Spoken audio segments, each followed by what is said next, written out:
মৰাণ গছপুৰীয়াত ভয়ংকৰ পথ দুৰ্ঘটনা।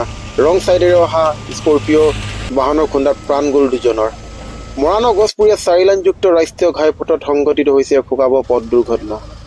ভুল দিশেৰে অহা এখন দ্ৰুতবেগী স্কৰ্পিঅ' আৰু স্কুটিৰ মাজত মুখামুখি সংঘৰ্ষৰ ফলত দুজনকৈ লোকে মৃত্যু সাৱটি লয়।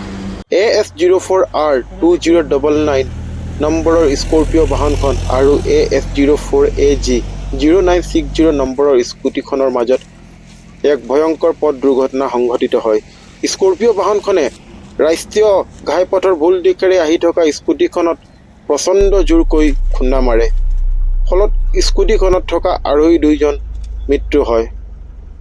দুৰ্ঘটনাত নিহত লোক 2জন শিৱসাগৰ জিলা আমগুৰি বিকাশ বৰুৱা আৰু উৎপল খনিকৰ।